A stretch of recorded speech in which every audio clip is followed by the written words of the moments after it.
tous, je suis Nouchka, pour ceux qui ne me connaissent pas encore. Je suis diététicienne nutritionniste en fin de formation et triathlète. Et je vais intervenir régulièrement auprès des bornés pour vous proposer du contenu autour de la nutrition sportive et plus particulièrement à vélo. Alors aujourd'hui, on va parler des sucres et de comment adapter sa consommation en sucre à l'effort, à vélo, que ce soit en entraînement ou en course.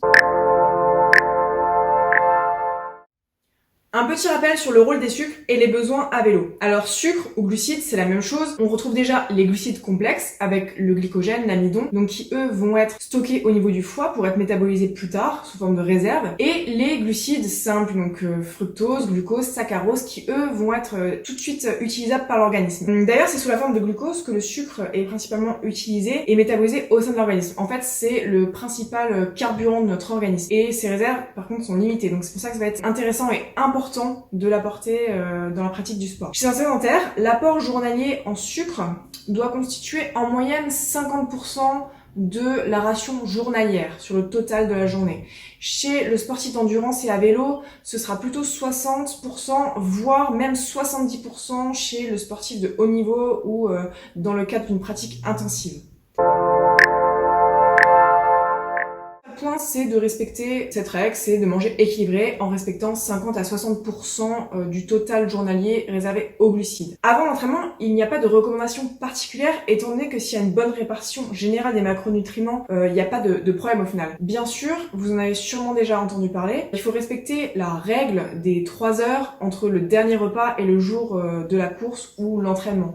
Ça permet d'avoir le temps de digérer et de ne pas avoir de troubles digestifs durant l'entraînement. Si vous préparez une course, il faudra être vigilant, bien sûr, à consommer des sucres complexes la veille de la course pour faire les stocks de glycogène, pour avoir un bon stock de glycogène et le maintenir à flot. Après, on entend aussi parler de régime dissocié scandinave, ce qui consiste à réduire sa consommation de sucre à J-6 jusqu'à J-4 ou 3 de la course, puis de faire une surconsommation de glucides à J-2, J-3, afin d'obtenir un taux de glycogène optimal le jour de la course. Alors, mon avis là-dessus, c'est que les inconvénients vont être plus importants que les avantages, c'est-à-dire que on va pouvoir observer des troubles fonctionnels, des troubles digestifs, de la fatigue, des hypoglycémies et même à terme des troubles du comportement alimentaire. Donc pour moi, c'est pas super intéressant. À mon sens, il n'y a pas vraiment de régime miracle, étant donné que je pense que si il y avait une recette miracle pour être performant, ça serait, et je pense qu'on l'utiliserait tous. Après, si vous arrivez le jour de votre course avec un taux de glycogène au top, vraiment à flot, que vous avez optimisé vos taux de glycogène au max, mais par contre vous avez des troubles digestifs, pour moi ça n'a aucun intérêt. Ce qu'il faut comprendre, c'est que le corps est bien fait et que en permanence dans votre corps, il y a des métabolismes, que ce soit glucidiques, lipidiques et protéiques. Et ce qui fait que si vous consommez en excès des glucides, par exemple, ça va forcément engendrer un stockage. En revanche, s'il y a un déficit, votre corps va aller chercher ces glucides ailleurs. Donc là, ça pourrait être par exemple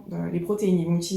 Votre corps va utiliser les protéines. C'est ce qu'on appelle la néoglucogénèse. Donc il va fabriquer du glucose à partir d'autres éléments non glucidiques. Donc on va pouvoir même observer une fonte musculaire si il y a un déficit en glucides. Ce qui marche bien dans une course sinon, c'est les boissons latentes qui aident pas mal à maintenir un état d'hydratation déjà et à optimiser le stock de glycogène. Mais attention aussi au risque hypoglycémique en début d'épreuve. Donc pour pallier à ça, il vaut mieux utiliser des sucres qui ont un index glycémique bas, comme le fructose par exemple, qui vont limiter l'hyperinsulinisme, donc où le taux d'insuline élevé dans le sang. Un petit exemple de boisson latente par exemple, une bouteille d'eau ou une gourde d'eau avec une petite cuillère de miel, ça convient parfaitement.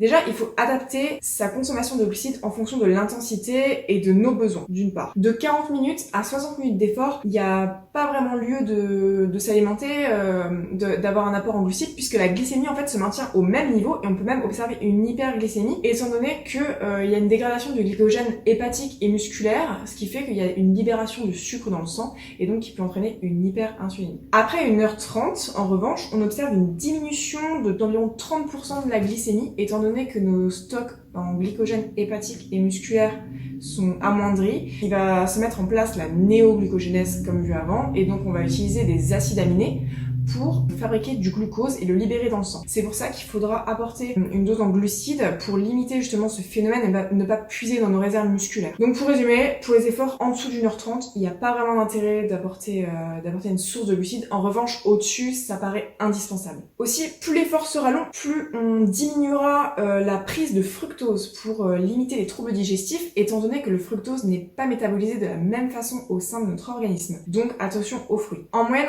on veillera à apporter 40 grammes de sucre par heure en 2 ou 3 prises, donc ça peut être sous forme liquide, un petit peu de sucre dans notre gourde par exemple, ou sinon si vous préférez du solide, barre de céréales, fruits secs, pain d'épices, à votre convenance. Après c'est personne dépendante. Et comme j'ai dit, attention aux fruits à adapter parce que ça peut vous provoquer des petits troubles digestifs vu la concentration en fructose. Sinon, pour les sorties un peu plus longues, environ 4-5 heures, on montera à 60 grammes par heure sous forme solide, barre de céréales, pain d'épices, toujours fruits secs, en complément avec des boissons isotoniques qui vont maintenir un état hydrique et minéral optimal. On l'a vu ça dans la vidéo sur l'hydratation que vous pouvez retrouver sur la page des bornés. Les gels type coup de fouet sont plutôt intéressants, mais à utiliser plutôt en fin d'entraînement parce que ils sont très riches en sucre 5, donc ça va provoquer forcément un pic d'insuline et l'insuline va baisser de façon réactionnelle très rapidement. Donc à ne pas utiliser dans le gros de l'effort pour pas avoir de chute d'insuline et de faire des hypoglycémies, pardon.